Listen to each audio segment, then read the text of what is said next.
Soleimani, wiping out al-Baghdadi when he tried to reinstitute ISIS. We did a lot. I did a lot of big things, all perfectly executed. Everyone was perfectly executed. Somebody told me that, a military expert told me, sir, everything you've done has been perfectly executed. I said, I know. So other presidents have spent, whether foolishly or not, trillions and trillions of dollars on NATO and gotten absolutely nothing in return. We've never asked for anything. It's always a one-way street. Now they want us to help them with Ukraine. And we say, we're going to. I'm really helping, not even them. I want to see, last week, if you saw, it was 10,000 soldiers, but last month it was 31,000 soldiers died. 31,000. That's this room times, the number of people in this room times 30. Think of it. 30,000 soldiers died in 1 month. The month before it was 27,000. The month before that it was 28,000. The month before that it was 25,000. It's a bloodbath over there. And that's what I want to stop. It doesn't help the United States, but these are souls. These are young people. Look like you, look like some of you right in the front row. They go to war. Their parents are so proud. Oh, there he goes, comes back. 2 weeks later, they get a call, your son's head's been blown off. I want to stop it. It's a horrible war. It's the worst since World War II. They keep going, they'll exceed World War II. The numbers are staggering, how many people they've lost. They don't want to talk about it. Ukraine and Russia lost just tremendous amounts. And I'm dealing with President Putin, and he wants to make a deal, I believe.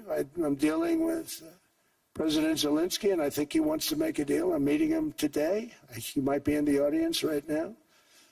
But they got to get that war stopped because too many people are dying, needlessly dying.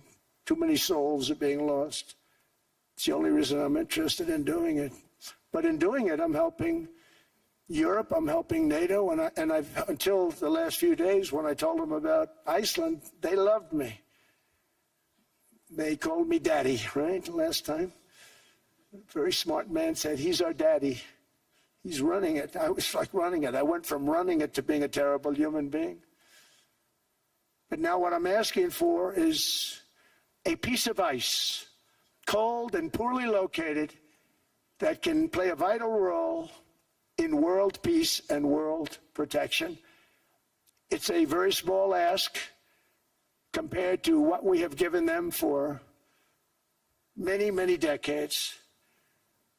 But the problem with NATO is that we'll be there for them 100%. But I'm not sure that they'd be there for us. If we gave them the call, gentlemen, we are being attacked. We're under attack by such and such a nation. I know them all very well. I'm not sure that they'd be there. I know we'd be there for them. I don't know that they'd be there for us. So with all of the money we expend, with all of the blood, sweat, and tears, I don't know that they'd be there for us. They're not there for us on Iceland, that I can tell you. I mean, our stock market took the first dip yesterday because of Iceland. So Iceland's already cost us a lot of money. But that dip is peanuts compared to what it's gone up. And we have an unbelievable future in that stock. That stock market is going to be doubled. We're going to hit 50,000, and that stock market's going to double in a relatively short period of time because of everything that's happening. But this is a good example. After giving NATO and European nations trillions and trillions of dollars in defense, they buy our weapons. We make the greatest weapons in the world, but now we're going to make them faster, much faster. You saw that. I put a cap on the salaries. Then I put no buybacks, no stock buybacks, no various other things that they were doing. I mean, they were making $50 million, but it would take them 3 years to give you a Patriot missile. I said, that's not good. My chauffeur can do a better job than that, and he makes slightly less than 50. They make big salaries. If they're going to make those big salaries, they're going to have to produce a lot faster. The good news is we have the greatest equipment in the world. Now we're going to start making it a lot faster. They're going to build additional plants. And all of the money that goes into Stock buybacks is going to go into building plants. We're not allowing stock buybacks by defense companies any longer. They're going to build new plants to make Tomahawks, Patriots. We have the best equipment. F-35s, F-47, one just coming out. They say it's the most devastating plane, fighter jet ever. Who knows? They called it 47. If I don't like it, I'm going to take the 47 off it. I wonder why they called it 47. We'll have to think about that. But if I don't like it, I'm going to take that 47 off. But it's supposed to be the stage 6. It's supposed to be the first stage 6 plane, undetectable, like our B-2 bombers were undetectable. They flew right over Iran. They were undetectable. And they did their job, and they got the hell out of there. So we want a piece of ice for world protection, and they won't give it. We've never asked for anything else, and we could have kept that piece of land, and we didn't. So they have a choice. You can say yes, and we will be very appreciative, or you can say no, and we will remember. A strong and secure America means a strong NATO, and that's one reason why I'm working every day to ensure our military is very powerful, our borders are very strong, and above all, our economy is strong, because national security requires economic security and economic prosperity, and we have the greatest that we've ever had. Biden and his allies destroyed our economy and gave us perhaps the worst inflation in American history. They say 48 years, I say forever, but I think 48 years is the equivalent to forever. Whether it's 48 years or ever, it's terrible, costing the typical family $33,000. What they did to this country should never, ever be forgotten. It's early, but he has to be rated as the worst president we've ever had by far. The auto pen did much of the damage. The auto pen, he was the auto pen president, because I don't believe a sane president would have ever signed the kind of things that he signed. But now grocery prices, energy prices, airfares, mortgage rates, rent, and car payments are all coming down, and they're coming down fast. We inherited a mess, but we've done a hell of a job in 12 months. Under my most favored nation policy for drug prices, the cost of prescription drugs is coming down by up to 90%, depending on the way you calculate. You could also say 5, 6, 7, 800%. There are two ways of figuring that. But we have a favored nations policy that every president wanted, no president was able to get. I got it, and other nations approved it. And I had to use tariffs in order to get it, because they said, no way. In other words, a pill that costs 10% in London costs $130. Think it costs $10 in London, costs $130 in New York or in Los Angeles. And I'd say, boy, that's bad.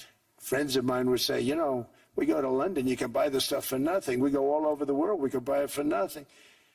Because basically America was subsidizing every nation in the world, because presidents allowed them to get away with it. It became very tough. So when I called up Emmanuel Macron, I watched him yesterday with those beautiful sunglasses. What the hell happened? But I watched him sort of be tough. But he was at $10 for a pill.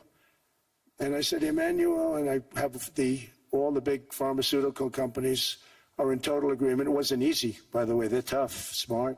They've been getting away with the scam for a long time. But they gave it up. But they said, you'll never get the countries to approve it. I said, why is that? Because they won't. They always said, we're not paying any more. Get the rest for the United States. So over the years, they stayed the same. We just went up, up, up. And I mean, we would pay 13, 14, 15 times more than some certain countries would. So I said, no, they'll approve it 100%. Sir, you'll never get them to approve it. I said, I guarantee you. But I actually sided with Emmanuel, who probably is in the room too. And I like him. I actually like him. Hard to believe, isn't it? And I said, Emmanuel, you're going to have to lift the price of that pill to $20, maybe $30. Think of that. That means it's a doubling. a doubling of prescription drugs. Might be a tripling, might be a quadrupling. It's not easy. No, no, no, Donald, I will not do that. I said, yes, you will, 100%. He said, no, no, no. You're asking me to double. I said, Emmanuel, you've been taking advantage of the United States for 30 years with prescription drugs. You really should do it, and you will do it. I have no doubt. In fact, I am 100% sure you're going to. No, no, no, I will not do it. Because he has to, in all fairness to him, he has to double or triple. Because the world being a bigger place than the United States, it's not that you meet in the middle. You just have to go up some, and we come down a lot. They go up a little, we come down a lot. So we're at $130, they're at 10. So they may have to go to 20 or 30. No more than that. I said, Emmanuel, you're going to be doubling or tripling? No, no, no. I said, here's the story, Emmanuel. The answer is you're going to do it, you're going to do it fast. And if you don't, I'm putting a 25% tariff on everything that you sell into the United States and a 100% tariff on your wines and champagnes. And that's about 10 times more than what I'm requesting. And you're going to do it. I don't want to go public with it, but you may make me do that. No, no, Donald, I will do it. I will do it. It took me, on average, 3 minutes a country, saying the same thing. You will do it. They all said, no, no, no, I will not do it. You're asking me to double the cost of prescription. I said, that's right, because you've been screwing us for 30 years. And they said, we will not do it. I said, that's all right. On Monday morning, we're putting a 25, 30, 50. I gave different numbers for different countries. This is also national security we're talking about. Not fair. We're not going to subsidize the whole world. And every one of those countries have agreed to do it. So one of the biggest things that I've done is the fact that we have now most favored nation. We will pay whatever the lowest price is in the entire world. So our drug prices are going to be coming down by staggering 90%. Again, you could say 1,000%, 2,000%. Depends on the way you want to figure it, but we'll go with the way the fake news likes it better because it sounds, can you imagine a 90% reduction sounds much worse. But drug prices are going to be coming down tremendously in all the nations, and I appreciate them doing it, but they did it. In all fairness, without tariffs, I wouldn't have been able to get it done. After declining $3,000 under Biden, real incomes are up in the United States by $2,000, $3,000, and even $5,000 and more. Home ownership has always been a symbol of health and vigor of Americans purchasing hundreds of thousands of single-family homes, and it's been a great investment for them. Often as much as 10% of houses on the market. You know, the crazy thing is a person can't get depreciation on a house, but when a corporation buys it, they get depreciation. Okay, that's something we're going to have to think about, too. I don't know if too many people think about that. You buy a corporation, they buy 500 houses, they buy hundreds of thousands, they buy 500 houses, they can take depreciation. A person sweats and works and buys one house, they can't. But homes are built for people, not for corporations, and America will not become a nation of renters. We're not going to do that. That's why I have signed an executive order banning large institutional investors from buying single-family homes. It's just not fair to the public. They're not able to buy a house. And I'm calling on Congress to pass that ban into permanent law, and I think they will. One of the biggest barriers to saving for a down payment has been surging credit card debt. The profit margin for credit card companies now exceeds 50%, one of the biggest. And they charge Americans interest rates of 28%, 30%, 31%, 32%. Whatever happened to usury? So to help our citizens recover from the Biden disaster, all caused by this horrible president, just horrible president, I'm asking Congress to cap credit card interest rates at 10% for 1 year. And this will help millions of Americans save for a home. They have no idea they're paying 28%. They go out there a little late in their payment and they end up losing their house. It's terrible. To unleash innovation in savings and financing, I'm also working to ensure America remains the crypto capital of the world. And to that end, last year I signed the landmark Genius Act into law. Now Congress is working very hard on crypto market structure legislation, Bitcoin, all of them, which I hope to sign very soon, unlocking new pathways for Americans to reach financial freedom. And I did it for two reasons. Number one, I thought it was politically good, and it was. I got tremendous political support. But more importantly, China wanted that market too. It's just like they want the AI.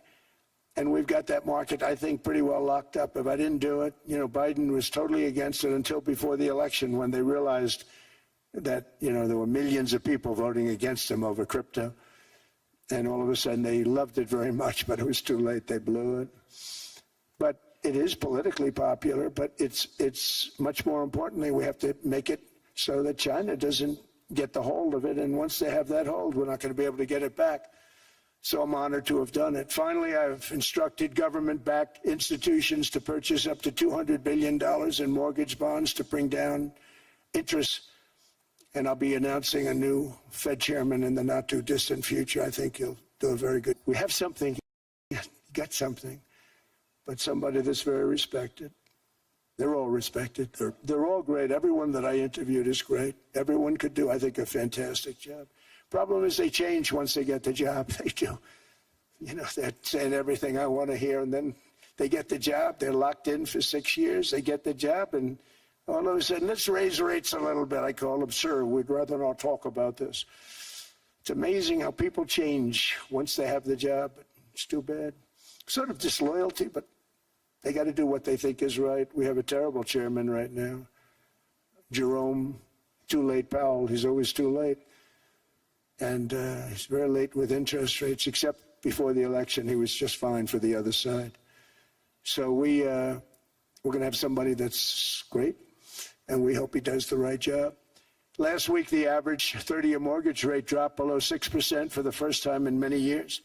Another major factor in driving up housing costs was the mass invasion of our borders. And I have to say one thing about housing, because nobody ever says this. I am very protective of people that already own a house, of which we have millions and millions and millions.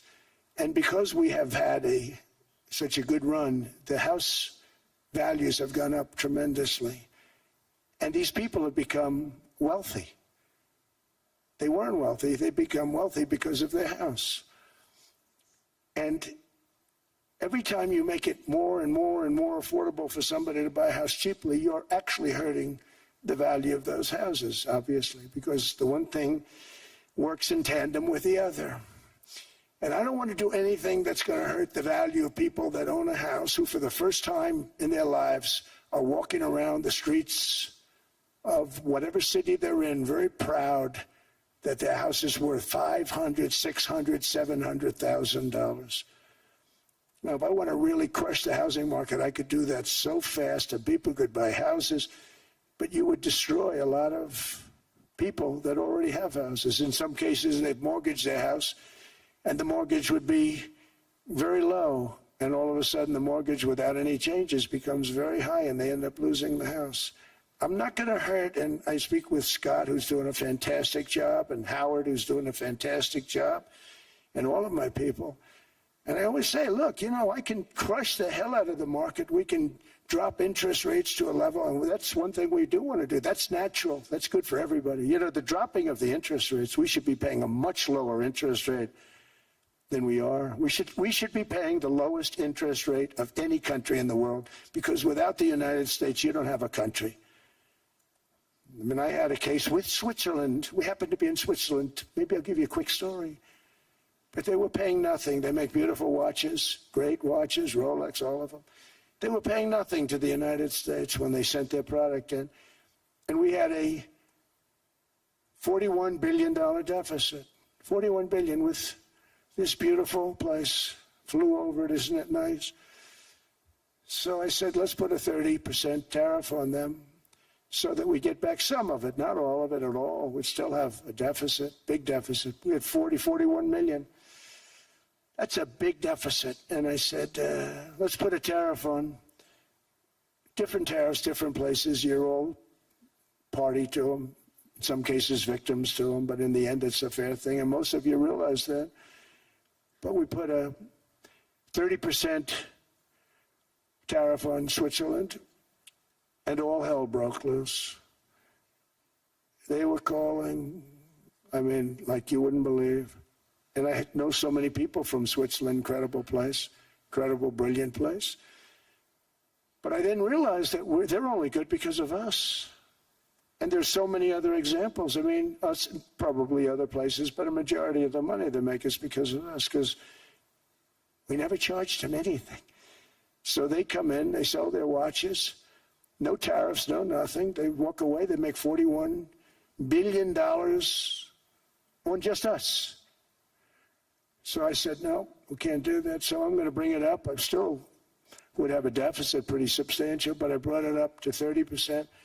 And I guess Prime Minister, I don't think President, I think Prime Minister called a woman, and she was very repetitive. She said, no, no, no, you cannot do that, 30%. You cannot do that. We are a small, small country. I said, yeah, but you have a big, big deficit. You may be small, but you have a bigger deficit than big countries. He said, no, no, no, please, you cannot do it. Kept saying the same thing over and over. We are a small country. I said, but you're a big country in terms of, and she just rubbed me the wrong way, I'll be honest with you. And I said, all right, thank you, ma'am, appreciate it. Do not do this. Thank you very much, ma'am. And I made it 39%. And then all hell really broke out. And I was paid visits by everybody. Rolex came to see me. They all came to see me. But I realized, and I reduced it, because I don't want to hurt people. I don't want to hurt them. And we brought it down to a, lower level. Doesn't mean it's not going up. But we brought it down to a lower level. But they pay now, tariff. But I realized that we have many places like that where they're making a fortune because of the United States. Without the United States, they wouldn't be making anything. Think of it. Switzerland made $41 billion on us. And as she said, it's a small place. And I realized with that, I don't know, because she was so aggressive. And I realized in that conversation that the United States is keeping the whole world afloat. Many places, I could give you 6, 7 places just in the people in this little area. I know every one of them. They're looking down. They don't want to see me, and they don't want to stare me in the eyes. But they're taking advantage of, everybody took advantage of the United States. But I've been very fair, and I gave them a tariff, and it was fine. But I realized that without us, it's not Switzerland anymore. Without us, it's not any of the countries that are represented here. And we want to work with the countries. We want to work with them. We're not looking to destroy them. I could have said 39, 40%. I could have said I want a 70% tariff, then we make money with Switzerland. But Switzerland would have been probably destroyed, financially destroyed. I don't want to do that. But we should be paying the lowest interest rate of everybody. I hope Scott's listening to this, because we should be paying the lowest interest rate of everybody. Without us, most of the countries don't even work. And then you have the protection factor. Without our military, which is the greatest in the world by far, without our military, you have threats that you wouldn't believe. You wouldn't believe. You don't have threats because of us, and that's because of NATO. One other thing, and I have to say it so importantly, in the old days, and I used to say I'm the youngest in the room. Now I'm among the older. I hate to say it. I don't feel old, but I'm among the older. But I remember not long ago, 20, 25 years ago, when good news came out about, let's say, the United States. The United States had a great quarter. The United States had a great month. All the stocks went up. And that's the way it's supposed to be. Now when they say the United States had a record quarter, it's unbelievable how well it's doing. all the stocks crash because they say, oh no, inflation, inflation, they're going to raise interest rates. And they do. Some of these stupid people like Powell, they raise interest rates. And what they do is they stop you from being successful. It used to be when we had a great quarter, a great month, great earnings, great anything, any good news, the stock market went up. That's the way it's going to be. We got to do that again because that's the way it should be. Now when we have a great month, they want to kill it. Like we did over 5%. People were surprised. We should do 20%. We could do 25%. When we announce good numbers, and the reason is they're so petrified of inflation. And growth doesn't mean inflation. We've had tremendous growth with very low inflation. In fact, growth can fight inflation, proper growth. So we want to get back to the days when we announce great numbers, because we're going to be announcing phenomenal. You know, all these factories that are being built at record, thousands of businesses are being built right now. Remember, $18 trillion is invested.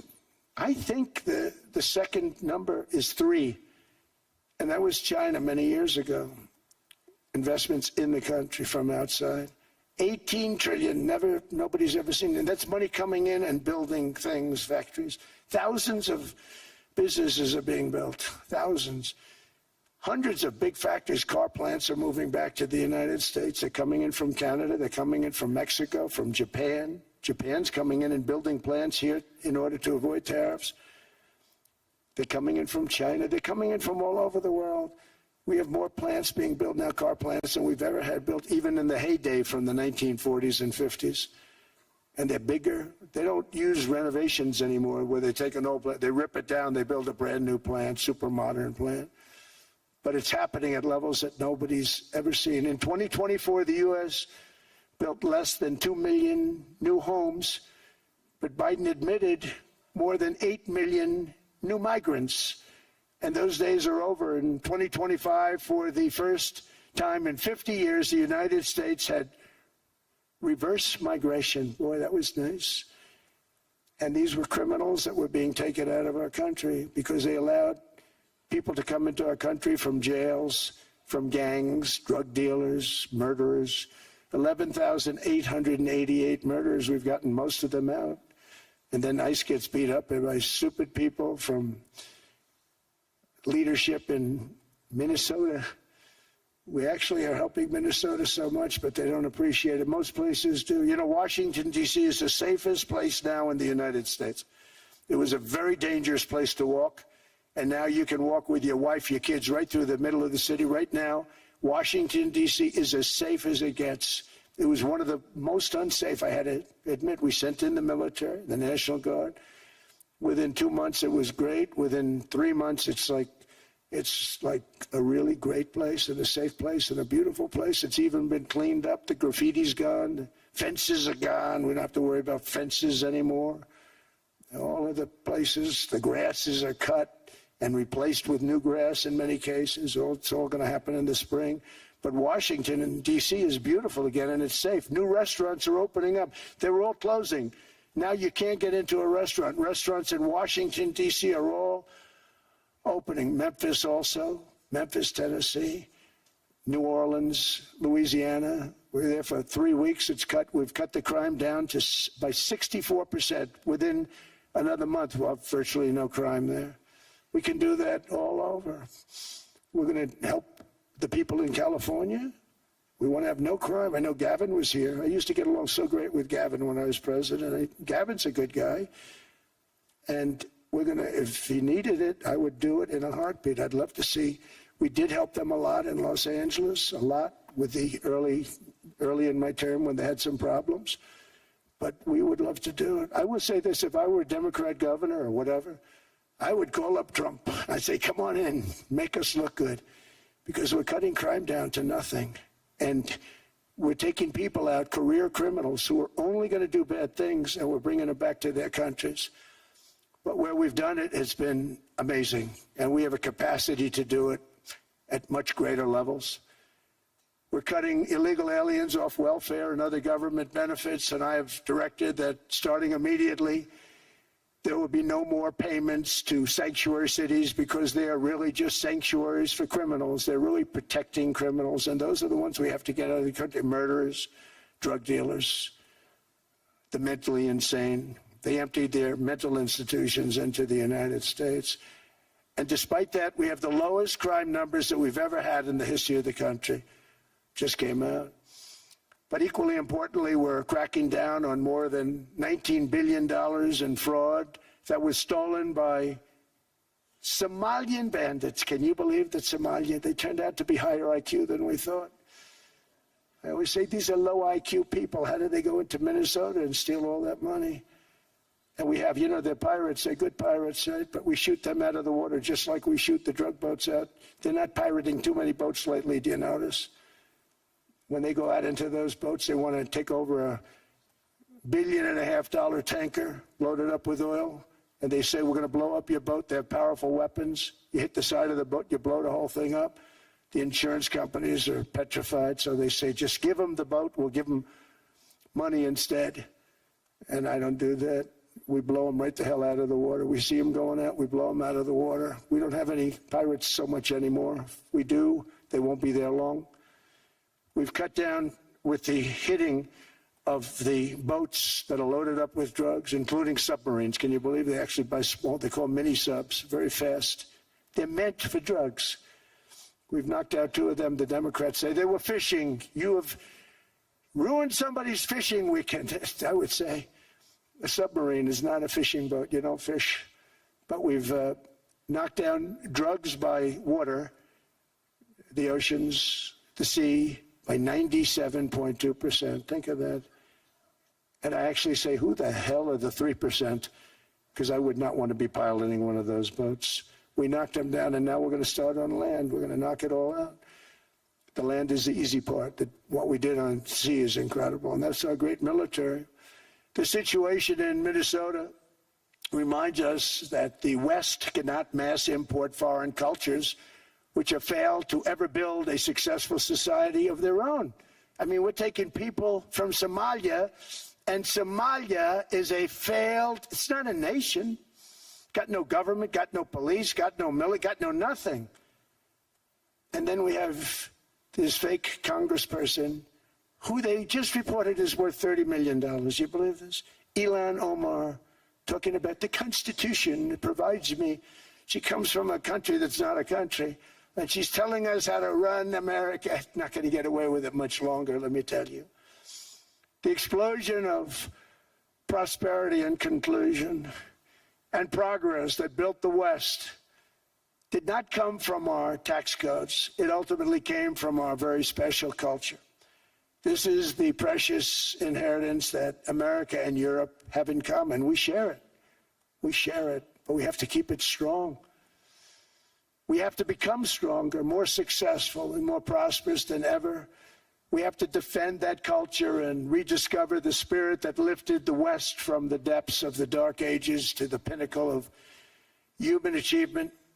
We live in an incredible, changing period. It's an unbelievable time, but we have to take advantage of the time that we're in. In our hands are technologies that our ancestors could scarcely have. I mean, they couldn't have even dreamt some of the things that we see today. And so rapidly they're produced. I mean, AI, 2 years ago, nobody ever heard of the term, and now everybody's talking about it. And it can have some very good purpose. It could also have some dangerous purpose, and for that we have to watch out. But some tremendous things are happening because of it. And we're leading by so much. We're doing so well. But opportunities that are bigger and grander than ever before in human history are right before us. It is the pioneers in this room. Many of you in this room are true pioneers. You're truly brilliant people. Just your ability to get a ticket is brilliant because you have about 50 people for every seat. I don't know what. That's Larry. Everything Larry touches turns to gold. He made this very successful. But you're in this room, and some of you are the greatest leaders anywhere in the world. You're the greatest brains anywhere in the world. And the future is unlimited, and to a large part because of you, and we have to protect you, and we have to cherish you. I always say we have to cherish our brilliant people because there aren't many of them. So together with confidence, boldness, and persistence, let us lift up our people, grow our economies, defend our shared destiny, and build a future for our citizens that is more ambitious, more exciting, more inspiring, and greater than the world has ever seen. We're in a position to do things that nobody else has ever even thought of before. And many of the people in this room are the ones that are doing it. And I want to congratulate you, and I'm with you all the way. You can do things that nobody else can even think about. So I congratulate you on your tremendous success. And the United States is back, bigger, stronger, better than ever before. And I'll see you around. Thank you all very much. Thank you very much.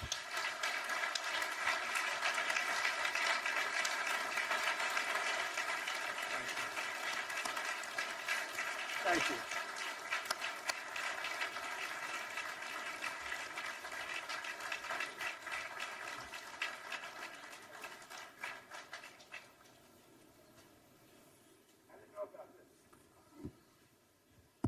This was supposed to be a nice fire chat, Mr. President. Yes, good. I got set up now. I did know. You made the job for the moderator really easy. Thank you, Mr. President, for your speech. I do have a few follow-up questions, if it's okay. Sure. I don't think I should start with Greenland, maybe. I'll start with the economy. The U.S. economy is doing really, really well. But how to sustain this growth moving forward? Because there's always a recession looming around the corner. Well, you know, the one thing about economies and recessions is sometimes you get hit unexpectedly and there's nothing you can do about it. All brilliant people, but there's nothing. One example was COVID. We had an economy going at levels like nobody had ever seen my first 2.5, 3 years. And then I heard the word pandemic, not COVID. They came up with that name over a period of time. We won't get into that. But I heard the word pandemic. And I had a poll come out that was so strong just prior to that, and I was with the two best pollsters, McLaughlin and Fabrizio, and they said, sir, George Washington and Abraham Lincoln, if they came back and ran as president and vice president, they couldn't beat you. And then what happened is the following day, I was told to stay tuned because there's something really bad happening in China. There are bodies laying all over Wuhan, right around that certain building that we talk about. I was saying from Wuhan. It did come from Wuhan. And there were body bags. We saw it by satellite. And they said, there are strange things happening in China. And so it began. And we ended up with the COVID, and the whole world suffered. We did a phenomenal job. I don't think we got the credit we deserved. We did something that Operation Warp Speed, which some people say was one of the greatest military feats ever. We did a great job. Used our military, used a lot of people. But sometimes you get hit with things, nothing you can do. You get hit with things like that unexpectedly. And we got through it. And when I left, the stock market was higher than it was previous to the COVID coming up. And I called it a great achievement. But things happen. Bad things happen. The things that we can stop are wars if we're smart. That we can stop. Those are a matter of being intelligent and having intelligent people on the other side. Because wars are the worst of all. Wars are worse than anything. But we can stop wars because that's sort of up to us. But things like dust flying in the air, wherever COVID comes from or whatever comes, sometimes you have to be a little bit lucky. But we are poised to have an economy like no other, not only in this country, but anywhere. And you know, when you hear the kind of numbers that I can tell you that Scott Bessent was with me the other day, and he's looking at numbers. He said, I can't. And that's all he's done his whole life, pretty much your whole life. Scott, you weren't going to be a football player, I don't think. Scott was not that great at football, but he was always good at numbers, right? And he was looking at numbers. He said, I've never seen anything like this. We're poised to do things that no other country has ever done. And, you know, luck, I hate to say it, but We need a little luck. We don't want to get hit by something that nobody could have thought. Whoever thought we were going to hit by a pandemic? You know, when I heard the word pandemic, I said, oh, that's an ancient problem. World War I, they lost 100 million people. It actually ended World War I. A lot of people don't know. The Spanish flu in World War I ended the war because all the soldiers were sick. The soldiers were so sick on both sides, and that war was raging, and they were all dying from the Spanish flu. They were sick as dogs. They couldn't fight. So, you know, you don't know how that would have turned out. But so we do, I mean, subject to that, and I always have to put a caveat in for it, but we're poised to have the greatest growth of any large country, I think any country that there's been. When you look at what's happening in the United States, it's really amazing. Thank you. One thing that maybe keeps you up at night, I know you don't sleep that much anyway, Mr. President, is the debt. The U.S. debt is high, is now the biggest expenditure on your budget. How to get out of that impasse? Well, the big thing is growth. I mean, growth is the way. If we grow like this, we go from having at $37 trillion. We go from having high debt to low debt. But we also are cutting expenses, you know, the old-fashioned way. We have extraordinary growth. I think we're going to be growing our way out. I think we're going to be paying off debt. We're taking in tremendous money from Fairly. And again, I'm using them judiciously. You know, Switzerland's a case study. I could have gotten much more. I could have asked for much more. But we're using them judiciously. But I think growth, most importantly, and then cutting costs. Now, if you take a look at Minnesota, $19 billion in fraud and other things. People going to airports, they came into the country, they don't have 10 cents, and they're leaving with hundreds of thousands of cash in their bags. When we get to that, and our DOJ, Pam, and Todd, and all the people that work over there, and all of the people that work in here, I can tell you, Scott Bessent is working on that. It's a priority, right? You have your whole team. We're in there looking for where this money is coming from, how much it is. It could be more than $19 billion. Can you believe that? That's just one state. If we were able to cut out 50% of the fraud, 50%, and we should be able to do better than that, we would have a balanced budget without having to talk about even growth. So we have a lot of options, but we're working very hard on that. That's a big deal. It's not just the protests, the fake protests done by agitators and, you know, professional insurrectionists. That's what they are. They're professional troublemakers. But we are looking very strong at the money, too, in Minnesota and other places. I think, Mr. President, also the $500 billion invested in artificial intelligence and the frontier technologies last year also were driving growth exponentially in the U.S. Well, AI has been a big factor. AI is massive. I mean, Mark Zuckerberg showed me a plant where he put it over a map of Manhattan, and it was basically the size of Manhattan. This is not, I said, you got to be kidding. It's a plant that was miles long, miles wide, very high. I don't think it was as high like the Empire State Building, but it was high. And it literally covered most of the island of Manhattan. That's called a big plant. And, you know, when I heard they're going to spend $50 billion building it, I said, well, if you spend $50 million, you can build a nice little shopping center. If you spend $500 million, you can build a good shopping center. But how do you spend $50 billion? When I looked at this thing, I said, you think you'll be able to do it for that? It's amazing when, you know, some of the plants that I see, and I see them all. And again, so big as we're letting them build their own electric generation. This way we have no problem. And otherwise they'd be complaining. There'd be nobody able to be, you know, we have an old grid system. And not only that, they're going to sell at a very cheap price the excess electricity that they create back into our grid. So that'll solve some problems for certain states that don't have enough electricity. We also know that on the AI, there is fierce competition between the U.S. as the largest economy in the world, 27% of the global GDP and 5% of the global population, not doing that badly, and China. And we know that that competition is very tough on AI. I know you're heading to a state visit to China in April. How do you see the U.S.-China relationship moving forward? Are you able to combine this tough competition with also collaboration? So I've always had a very good relationship with President Xi and with President Putin. Talk about, the larger powers. But I've always had a very good relationship with President Xi of China. He's an incredible man. What he's done is amazing. He's highly respected by everybody. And I do now. I mean, now I have good. It was very severely interrupted by COVID. I used to call it the China virus, but he said, "Do you think you could use a different name?" And I decided to do that because why should we have a problem over that? But I would do that, and they were. You're a true diplomat, huh? I became a diplomat for the first time. Well, you know who taught me that? Marco Rubio. Marco Rubio. He said, "Let me teach you about diplomacy."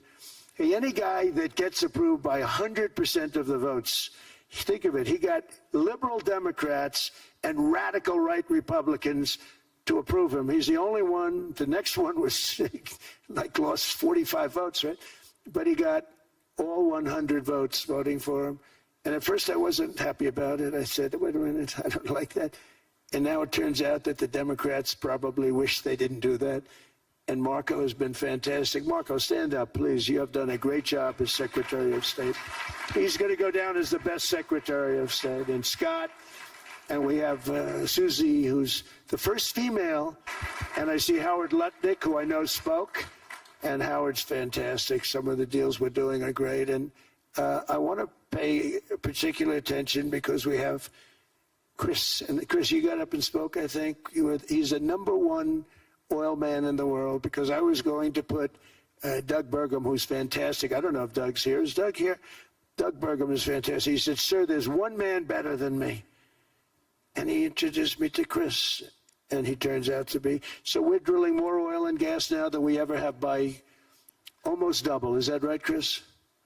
And on top of it, we get a lot coming out of Venezuela. So anyway, so we're doing great. The country is just doing great. We have great people. Thank you. And I see other people. We have Steve Witkoff. We have Jared.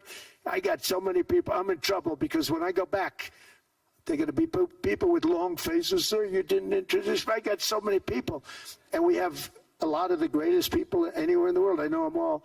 So I won't continue because we'd be here all day. Thank you, Mr. President. We also know that you're a deal maker, and then maybe coming back to Greenland and Ukraine. What kind of deal in the end do you see between the U.S. And Denmark? Because, I guess you see it now as a negotiation going on, or? Well, it's costing Denmark hundreds of millions a year to run it. And Denmark's a small country and wonderful people. But, it's very expensive. It's a very big piece of ice. And it's very important. I mean, I don't want to repeat the speech, but it's very important that we use that for national and international security. That can create a power that will make it impossible for the bad guys to do anything against the perceived good ones. And it's a great block for Europe, just like, Denmark was supposed to spend hundreds of millions of dollars. They didn't spend the money. They didn't spend anything, almost. And we'll see what happens. I just say this. NATO has treated the United States of America very unfairly. We never asked for anything. We never got anything. We actually took care of the needs of NATO for years and years, which I felt was always unfair. So I got NATO to pay because they're rich countries. But I think it's time that NATO step up. We're helping them with Ukraine. Without us, I think Putin would have gone all the way. I think we have it. I think there could have been a World War III, if you want to know the truth. If Kamala was elected, or Joe, any one of those, those thinkers, I think you could have ended up in World War III. And I will say Steve Witkoff has been dealing incredibly with. But we're not going to have World War III. We want to get it stopped, but we're not going to have World War III. I think if I wasn't elected, I think that could have evolved into World War III. It was a very, very bad situation. And it still is, but it's not that kind of bad. It's bad because so many young people are being killed. How close do you think there is on an agreement on Ukraine? I had the pleasure of speaking with Steve Witkoff and Jared Kushner yesterday. I know they're working hard on it. I know that they're also traveling now. Do you see this very close or still? Well, I hate to say it. I thought that was going to be so. I settled 8 wars plus. And I thought that was going to be one of my easier ones. Not the easiest. Some I settled in a matter of hours because I'm good at that stuff. You know, the United Nations should be doing this. I shouldn't be doing it, but it doesn't matter. It's got to get done, saving a lot of lives. We're saving millions of lives. With Ukraine, Russia, there's tremendous hatred between President Zelensky and President Putin. That's not good. That's not good for settlements. We know from dealing. There's abnormal hatred. With that being said, I think Russia wants to make a deal. I think Ukraine wants to make a deal. And we're going to try getting a deal done. We're getting, I think, Steve, I think I can say that we're reasonably close. But what happens is oftentimes we'll have a deal with Russia. Russia's set, and President Zelensky will not do it. You saw that when he was in the Oval Office. I was not happy. And then we'll have President Zelensky wants to make a deal, and Putin doesn't want to make the deal. It's a very difficult balance, and it's big time, and it is, you know, to use a word, it's a bloodbath. It's horrible what's happening. It's a drone war. The drones are killing, you know, thousands of people a week, thousands. We have to get it stopped. So I believe they're at a point now. I'm going to meet with President Zelensky later today. I believe they're at a point now where they can come together and get a deal done. And if they don't, they're stupid. That goes for both of them. And I know they're not stupid. But if they don't get this done, they are stupid. So I don't want to insult anyone, but you got to get this deal done. Too many people are dying. It's not worth it. President Sisi is sitting on the first row here. He spoke earlier today and also complimented you on the Gaza deal. I think there will be a signing tomorrow. Of course, there are different views on this, but how important do you think this signing is on the board of peace? And do you think this is going to sustain? Do you think we now will see Gaza reconstructed and billions of US dollars invested? I do. I mean, I think we have peace in the Middle East. There are some little situations like Hamas, and Hamas has agreed to give up their weapons. Now, you know, they were born with a weapon in their hand, so it's not easy to do. When they were born with a rifle in their hand. It's not an easy thing for them, but that's what they agreed to. They've got to do it. And we're going to know, Jared, over the next 2 or 3 days, certainly over the next 3 weeks, whether or not they're going to do it. If they don't do it, they'll be blown away very quickly. They'll be blown away. You know, we have 59 countries that are part of that whole peace deal. And some of those countries aren't even they're near the Middle East, but they're not in the Middle East traditionally. And they want to come in and take out Hamas. They want to come in. They want to do whatever they can. There's a problem with Hezbollah in Lebanon, and we'll see what happens there. But that's a problem. But there are these little flames, but there's peace in the Middle East. Now, had we not gone in and knocked out with those big, beautiful, we just ordered 25 brand new ones, the latest and the greatest, the B-2 bomber. Think of them, they went in there at 2 o'clock in the morning with no moon, no light, no nothing, and every single one of those massive bombs hit its target, 100,000-pound bombs hit its target, every one of them. And then on top of it, from a submarine 300 miles away, we hit the sites with tomahawks, which is an unbelievable weapon. So, you know, we did our job. If we didn't do that, you would have never had peace in the Middle East. And the countries like Saudi Arabia, UAE, and Qatar could never have, and others could never have signed anything because you would have had this dark cloud, and the dark cloud was Iran with nuclear. Iran would, if we didn't take them out, they would have had a nuclear weapon within 2 months. They were very close to having the nuclear weapon, and we hit them hard. And it was a total obliteration. If they may try again, but they're going to have to try from a different area because that area was obliterated. Incredible thing we did. And because we did that, we were able to make peace. If we didn't do that, I would say, Jared and Steve, if we didn't do that, there was no chance of making peace because the countries I just named and other countries could have never signed off. They were afraid. They were afraid. We had a bully. The bully was Iran, the bully of the Middle East. They used to call it for years They were the bully of the Middle East. They're not the bully of the Middle East anymore. Mr. President, I know you even had to change plane last night, so I guess you didn't have much sleep, but I think but your energy is still there. I know you have several bilateral meetings. I know you're also hosting a reception. So thank you so much for coming back to Davos. Thank you so much. It's highly appreciated. Well, thank you very much. Thank you, everybody, very much. Thank you. Thank you.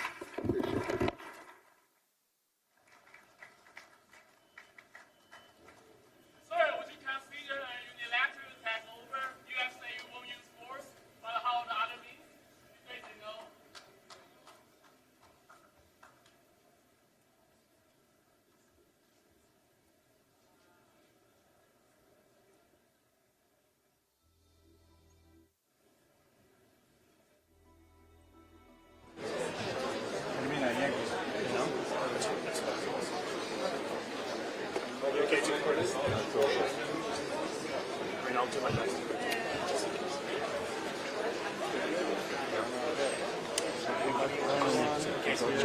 Back starts to I want to have a stool or something. So, now he's going to go another way. Is there a way I want to set it up here? I don't want to be on the toilet. Okay, perfect. I need to say no. Mind if I go around here? Oh, come around this way. I don't want to tread on your toe. Take one step back. Yeah, you can. Take one step back. I will send you away. That's a deal.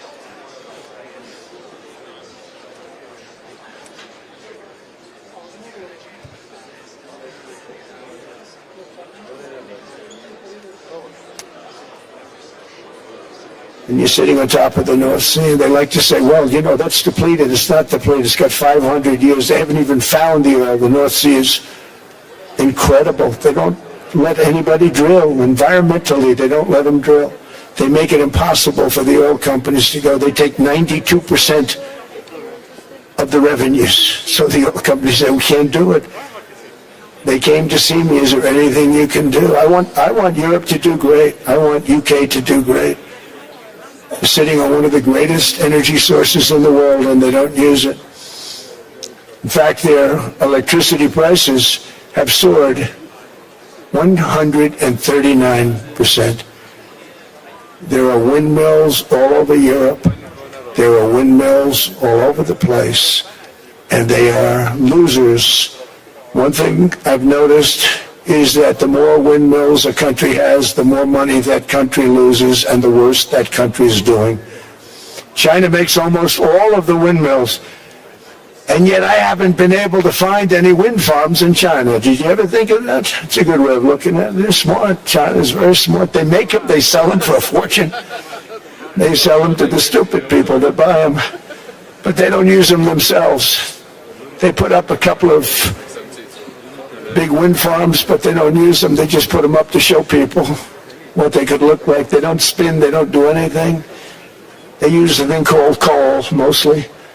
But China goes with the coal. They go with oil and gas. They're starting to look at nuclear a little bit.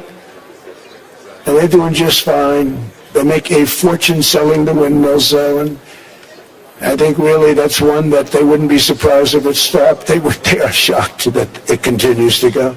They were very friendly with me. They're shocked that people continue to buy those damn things. They killed the birds. They ruin your landscapes.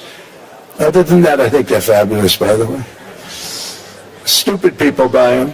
The consequences of such destructive policies have been stark, including lower economic growth, lower standards of living, lower birth rates, more socially disruptive migration, more vulnerability to hostile foreign adversaries, and much, much smaller militaries. The United States cares greatly about the people of Europe. We really do. I mean, look, I am derived from Europe, Scotland and Germany, 100% Scotland, my mother, 100% German, my father. And we believe deeply in the bonds we share with Europe. as a civilization. I want to see it do great. That's why issues like energy, trade, immigration, and economic growth must be central concerns to anyone who wants to see a strong and united West. Because Europe and those countries have to do their thing. They have to get out of the culture that they've created over the last 10 years. It's horrible what they're doing to themselves. They're destroying themselves. It's beautiful, beautiful places. We want strong allies, not seriously weakened ones. We want Europe to be strong. Ultimately, these are matters of national security, and perhaps no current issue makes the situation more clear than what's currently going on with Greenland. Would you like me to say a few words on Greenland? I was going to leave it out of the speech, but I think I would have been reviewed very negatively. I have tremendous respect for both the people of Greenland and the people of Denmark, tremendous respect. But every NATO ally has an obligation to be able to defend their own territory. And the fact is, no nation or group of nations is in any position to be able to secure Greenland other than the United States. We're a great power, much greater than people even understand. I think they've with truly phenomenal news from America. Yesterday marked the one-year anniversary of my inauguration, and today, after 12 months back in the White House, our economy is booming, growth is exploding, productivity is surging, investment is soaring, incomes are rising,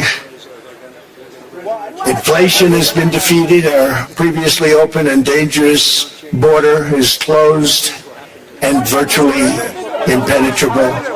And the United States is in the midst of the fastest and most dramatic economic turnaround in our country's history.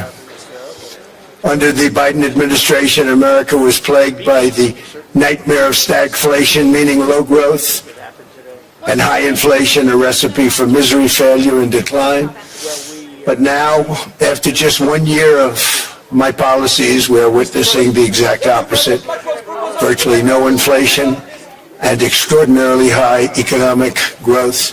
Growth like I believe you'll see very shortly our country has never seen before, perhaps no country has ever seen before. Over the past 3 months, core inflation has been just 1.6%. Meanwhile, fourth quarter growth is projected to be 5.4%, far greater than anybody other than myself and a few others had predicted. Since the election, the stock market has set 52 all-time high records. So that's in 1 year, 52 records, adding $9 trillion in value to retirement accounts, 401ks, and people's savings. People are doing very well. They're very happy with me. Since my inauguration, we've lifted more than 1.2 million people off of food stamps, and after 4 years in which Biden secured less than $1 trillion of new investment in our country. Think of that, $1 trillion, substantially less than that. In 4 years, we've secured commitments for a record-breaking $18 trillion, and we think when the final numbers come out, they'll be closer to $20 trillion of investment. That's never been done by any country at any time, not even close. Just over 1 year ago, under the radical left Democrats, we were a dead country. Now we are the hottest country anywhere in the world. In fact, the United States economy is on pace to grow at double the rate that was projected by the IMF just last April. And with my growth and tariff policies, it should be much higher. I really believe it can be much higher than that. And this is all great news, and it's great for all nations. The USA is the economic engine on the planet, and when America booms, the entire world booms. It's been the history. When it goes bad, it goes bad.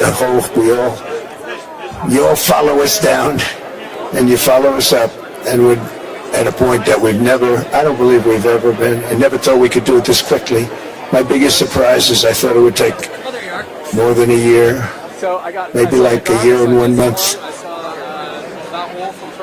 but it's happened very quickly. This afternoon, I want to discuss how we have achieved this economic miracle, how we intend to raise living standards for our citizens to levels never seen before, and perhaps how you too and the places where you come from can do much better by following what we're doing, because certain places in Europe are not even recognizable, frankly, anymore. They're not recognizable. And we can argue about it, but there's no argument. Friends come back from different places. I don't want to insult anybody, and say, I don't recognize it. And that's not in a positive way. It's in a very negative way. And I love Europe, and I want to see Europe go good. But it's not heading in the right direction. In recent decades, it became conventional wisdom in Washington and European capitals that the only way to grow a modern Western economy was through ever-increasing government spending, unchecked mass migration, and endless foreign imports. The consensus was that so-called dirty jobs and heavy industry should be sent elsewhere, that affordable energy should be replaced by the Green New Scam, and that countries could be propped up by importing new and entirely different populations from faraway lands. This was the path that sleepy Joe Biden administration and many other Western governments very foolishly followed, turning their backs on everything that makes nations rich and powerful and strong. And there's so much potential in so many nations. The result was record budget and trade deficits and a growing sovereign deficit, driven by the largest wave of mass migration in human history. We've never seen anything like it. Quite frankly, many parts of our world are being destroyed before our very eyes, and the leaders don't even understand what's happening. And the ones that do understand aren't doing anything about it. Virtually all of the so-called experts predicted my plans to end this failed model would trigger a global recession and runaway inflation. But we have proven them wrong. It's actually just the opposite. In 1 year, our agenda has produced a transformation like America has not seen in over 100 years. Instead of closing down energy plants, we're opening them up. Instead of building ineffective, money-losing windmills, we're taking them down and not approving any. Instead of empowering bureaucrats, we're firing them, and they're going out and getting jobs in the private sector for 2 and 3 times what they were making in government. So they started off hating me when we fired them, and now they love me. Oh, thank you. Very nice. Instead of raising taxes on domestic producers, we're lowering them and raising tariffs on foreign nations to pay for the damage that they've caused. In 12 months, we have removed over 270,000 bureaucrats from the federal payrolls, the largest single-year reduction in government employment since the end of World War II. Nobody thought that was coming, but we had no choice. To make a country great, you can't have all federal jobs. We've cut federal spending by $100 billion and slashed the federal budget deficit by 27% in the single year. It's going to go down quite a bit more from that, driving inflation way down from the record highs of the Biden administration. Every month, they went up and up and up. I promised to cut 10 old regulations for every single new regulation, but instead I've cut, actually till this point, 129 regulations for every one new regulation approved. So every time they come in with a new regulation, we do at least 10, but so far it's averaging out to 129, if you can believe it. In July, we passed the largest tax cuts in American history, including no tax on tips, no tax on overtime, no tax on Social Security for our great seniors.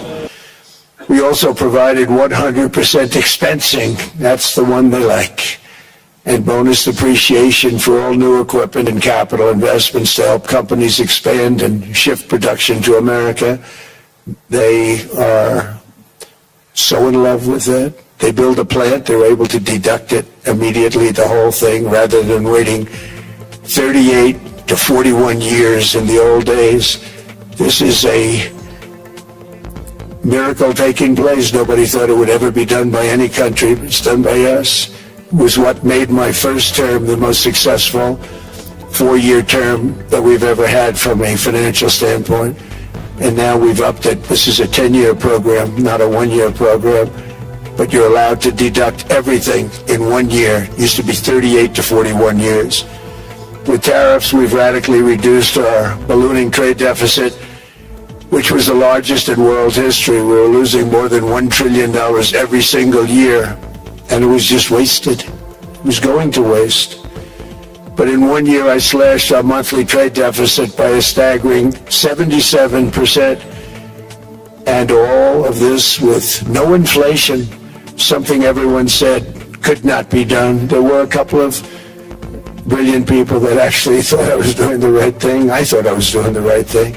Now they all think I'm doing the right thing because they can't believe the numbers. American exports are now up by more than $150 billion. Domestic steel production is up by 300,000 tons a month, and it's doubling over the next 4 months. It's doubling and tripling, and we have steel plants being built all over the country. Nobody thought they'd see that.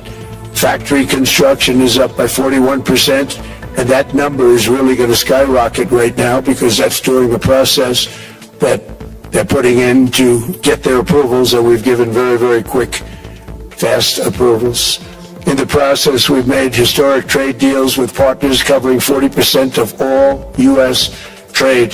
Some of the greatest companies and countries in the world. We have countries as our partner, too. The European nations, Japan, South Korea.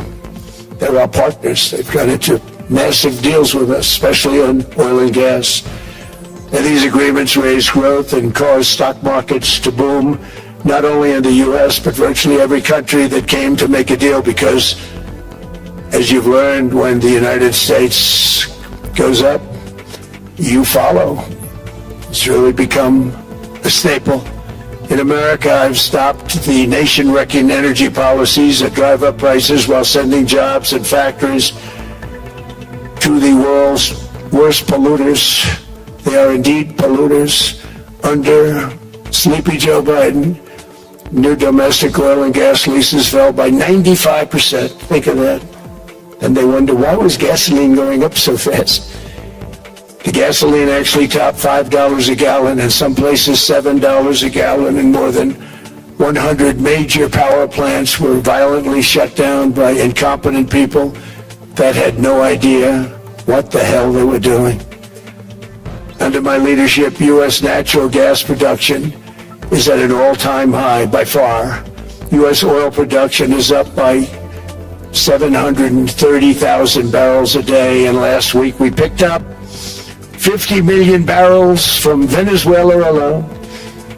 Venezuela's been an amazing place for so many years, but then they went bad with their policies. 20 years ago it was a great country, and now it's got problems, but we're helping them. And those 50 million barrels, we're going to be splitting up with them, and they'll be making more money than they've made in a long time. Venezuela's going to do fantastically well. We appreciate all of the cooperation we've been giving.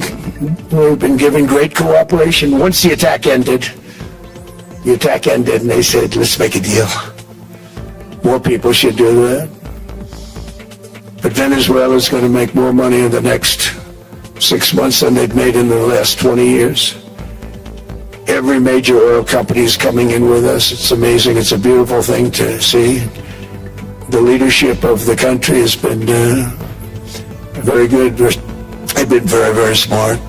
The price of gasoline is now below $2.50 a gallon in many states, $2.30 a gallon in most states. Then we'll soon be averaging less than $2 a gallon. In many places, it's already down even lower, $1.95 a gallon. Numerous states are at $1.99, numbers that nobody has heard for years. Actually, since my last administration, we got it down to around those numbers. I've signed an order directing an approval of many new nuclear reactors. We're going heavy into nuclear. I was not a big fan because I didn't like the risk, the danger, but they have the But the progress they've made with nuclear is unbelievable, and the safety progress they've made is incredible. What the role is. We're very much into the world of nuclear energy, and we can have it now at good prices and very, very safe. Technology. And we're leading the world in AI by a lot. We're leading China by a lot. I think President Xi respects what we've done, in part because I've allowed these big companies building these massive buildings to build their own electric capacity. They're building their own power plants, which when added up is more than any country anywhere in the world is doing. I read recently an article in the Wall Street Journal that China's creating so much energy, and they are. I got to hand it to them. But we're creating as much or more, and we're letting them do that. I'm very proud of it. It was my idea. I said, you can't create this much energy. We needed more than double the energy currently in the country just to take care of the AI plants. And I said, we can't do that. We have an old grid system. And I came up with the idea, you know, you people are brilliant, you have a lot of money. Let's see what you can do. You can build your own electric generating plants. And they looked at me, they didn't believe me. All of the names that are, I think, in the room right now, if you want to know the truth, they didn't believe it. And I said, no, you can't. They came back 2 weeks and they didn't have the plant. They said, we thought you were kidding. I said, no, not only am I not kidding, you're going to have your approvals within 2 weeks. I always say nuclear will take 3 weeks. But most aren't going that. They're going oil and gas. They're even going coal in some cases. Because of my landslide election victory, the United States avoided the catastrophic energy collapse which befell every European nation that pursued the Green New Scam, perhaps the greatest hoax in history. The Green New Scam, windmills all over the place, destroy your land, destroy your land. Every time that goes around, you lose $1,000. You're supposed to make money with energy, not lose money. Here in Europe, we've seen the fate that the radical left tried to impose on America. They tried very hard. Germany now generates 22% less electricity than it did in 2017. And it's not the current Chancellor's fault. He's solving the problem. He's going to do a great job. But what they did before he got there, I guess that's why he got there. And electricity prices are 64% higher. The United Kingdom produces just 1/3 of the total energy from all sources that it did in 1999. Think of that, 1/3. And they're sitting on top of the North Sea, one of the greatest reserves anywhere in the world. But they don't use it. And that's one reason why their energy has reached catastrophically low levels with equally high prices. High prices, very low levels. Think of that, 1/3. And you're sitting on top of the North Sea, and they like to say, well, you know, that's depleted. It's not depleted. It's got 500 years. They haven't even found the oil. The North Sea is incredible. They don't let anybody drill. Environmentally, they don't let them drill. They make it impossible for the oil companies to go. They take 92% of the revenues. So the oil companies say, we can't do it. They came to see me. Is there anything you can do? I want Europe to do great. I want UK to do great. They're sitting on one of the greatest energy sources in the world, and they don't use it.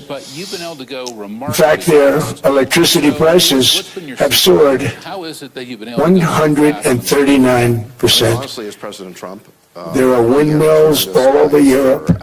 There are windmills all over the place. And they are losers. One thing I've noticed is that the more windmills a country has, the more money that country loses and the worse that country is doing. China makes almost all of the windmills. And yet I haven't been able to find any wind farms in China. Did you ever think of that? It's a good way of looking at it. They're smart. China's very smart. They make them, they sell them for a fortune. They sell them to the stupid people that buy them, but they don't use them themselves. They put up a couple of big wind farms, but they don't use them. They just put them up to show people what they could look like. They don't spin. They don't do anything. They use a thing called coal, mostly. China goes with the coal. They go with oil and gas. They're starting to look at nuclear a little bit. of that And problem. they're doing just fine. They make a fortune selling the windmills, Owen. And I think you can now I think really that's one that they wouldn't be surprised if it stopped. They are shocked that it continues to go. They were very friendly with me. They're shocked that people continue to buy those damn things. They killed the birds. They ruined your landscapes. Other than that, I think they're fabulous, by the way. Stupid people buy them. The consequences of such destructive policies have been stark, including lower economic growth, lower standards of living, lower birth rates, more socially disruptive migration, more vulnerability to hostile foreign adversaries, and much smaller militaries. The United States cares greatly about the people of Europe. We really do. I mean, look, I am derived from Europe, Scotland and Germany. As his full economic program goes into effect. 100% Can you take us into one of those Scotland, my mother, 100% German, my father. Grateful for getting done, And we believe deeply in the bonds we share with Europe Well, I mean, as a civilization. I want to see it do great. on AI. That's why issues like energy, trade, immigration, and economic growth must be central concerns to anyone who wants to 50 different directions. see a strong and united West. We have Because Europe and those countries have to do their thing. They have to get out of the a little bit of a knee-jerk culture that they've created over the last 10 years. It's horrible what they're doing to themselves. They're destroying themselves. These beautiful, beautiful places. 50 different states. We want strong allies, not seriously weakened ones. We want Europe to be strong. Figure out how to comply with that. Ultimately, these are matters of national security, and perhaps no current issue makes the Advantages that the United States is this huge situation stimulus national more market. clear than what's Historically, you've only currently going on with Greenland. certainly Would you like me to say a few words of Greenland? about complying with the single rule book. Now we're in I was going to leave it out of the speech, but I think I would have been reviewed very negatively. Federal framework for AI regulation. I have tremendous respect for both the people of Greenland and the people of Denmark. Tremendous respect. On AI in July of last But every NATO ally has an obligation to be able to defend their own territory. And the fact is, no nation or group of nations is in any position to be able to secure Greenland other than the United States. We're a great power, much greater than people even understand. I think they've with truly phenomenal news from America. When you think about regulation, you're Yesterday marked the one-year anniversary of my inauguration, and today, in Europe. after 12 months back in the White House, our Been good. Some of it economy is booming, growth is exploding, productivity is surging, investment is soaring, a tech economy. incomes are rising, Regulatory environment. I think it's inflation has been defeated, our previously open and dangerous border is closed and virtually impenetrable, and the United States is in the midst of the fastest and most dramatic economic turnaround in our country's history.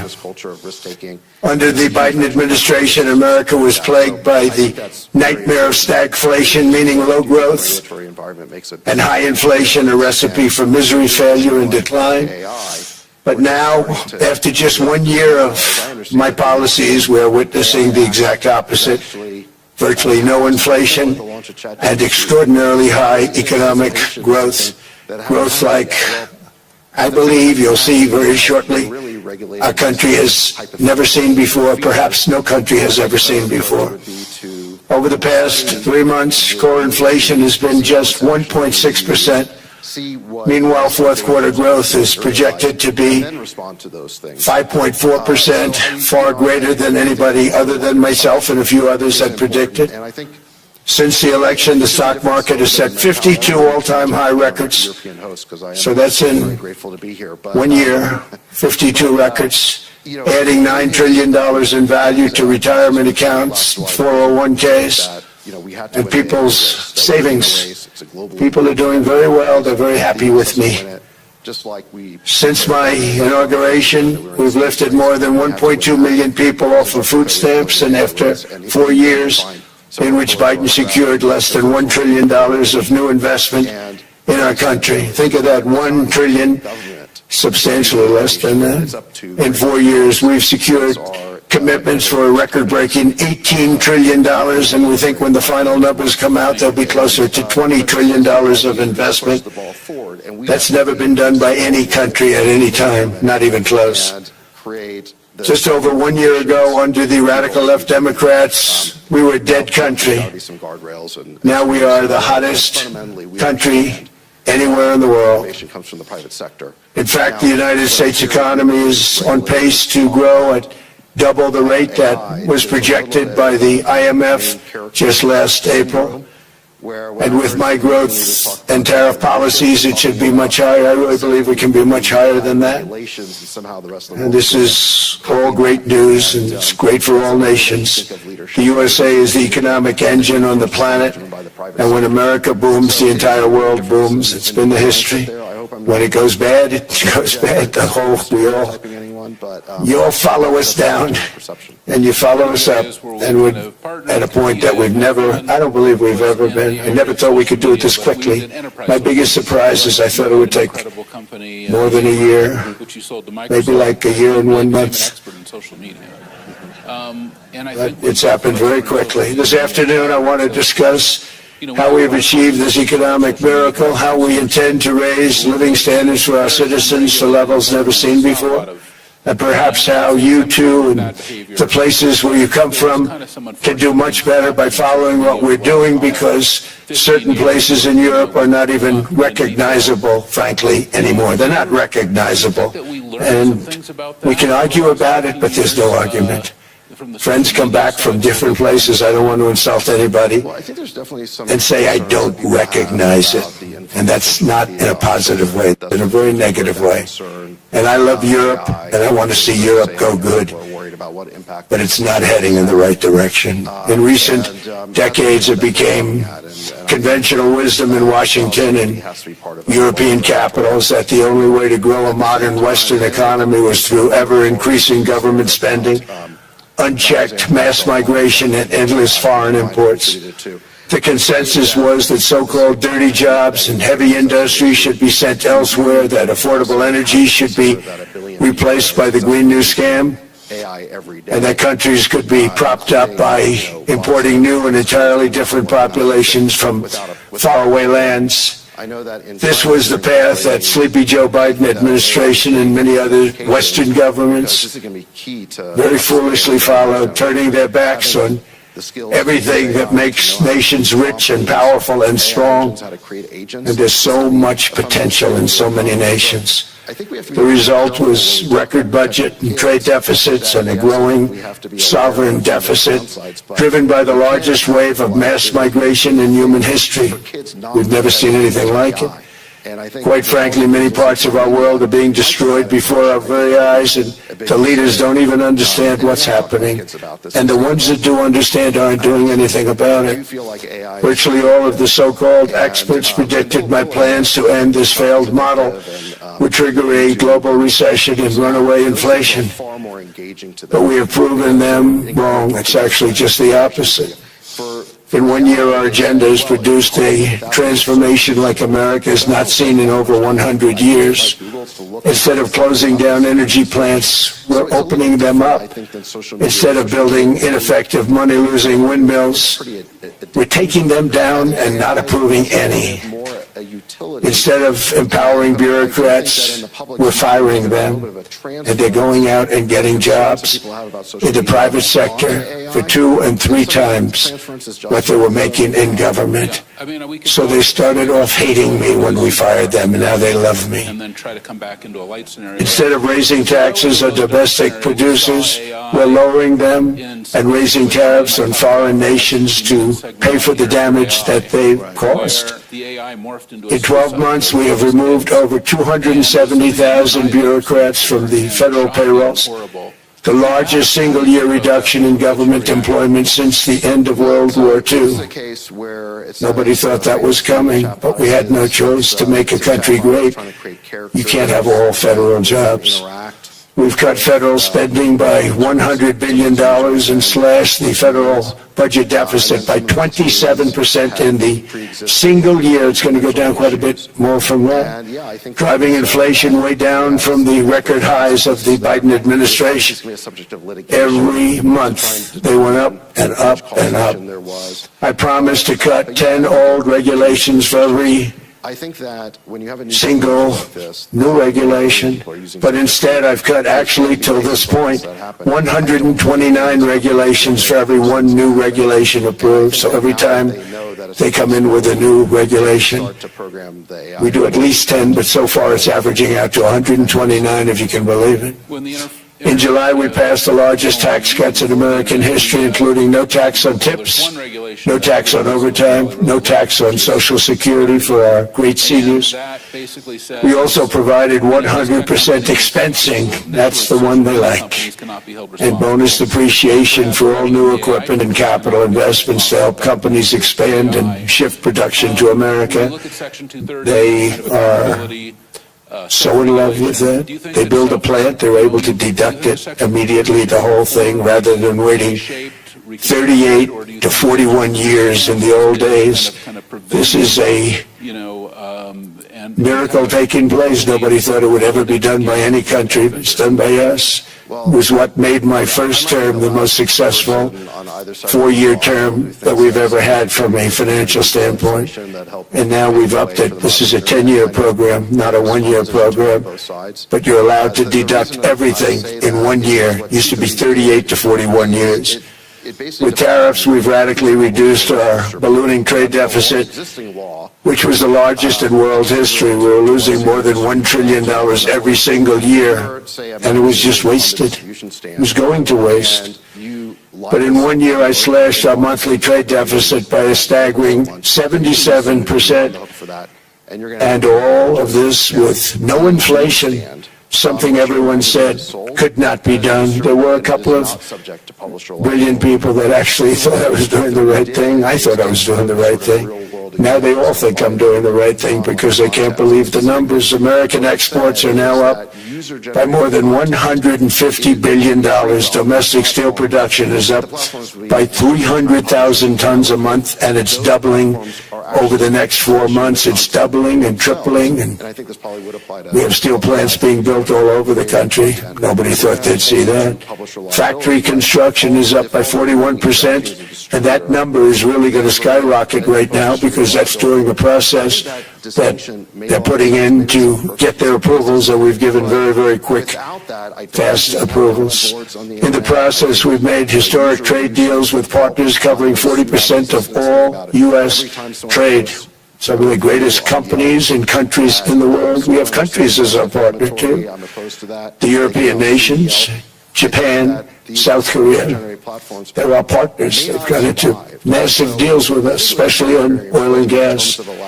And these agreements raise growth and cause stock markets to boom, not only in the U.S., but virtually every country that came to make a deal, because, as you've learned, when the United States goes up, you follow. It's really become a staple. In America, I've stopped the nation-wrecking energy policies that drive up prices while sending jobs and factories to the world's worst polluters. They are indeed polluters. Under Sleepy Joe Biden, new domestic oil and gas leases fell by 95%. Think of that.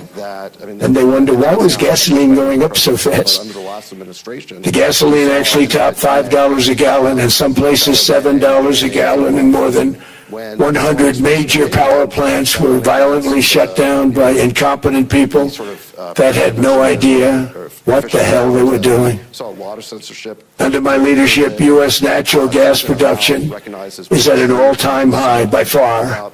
U.S. oil production is up by 730,000 barrels a day, and last week we picked up 50 million barrels from Venezuela alone.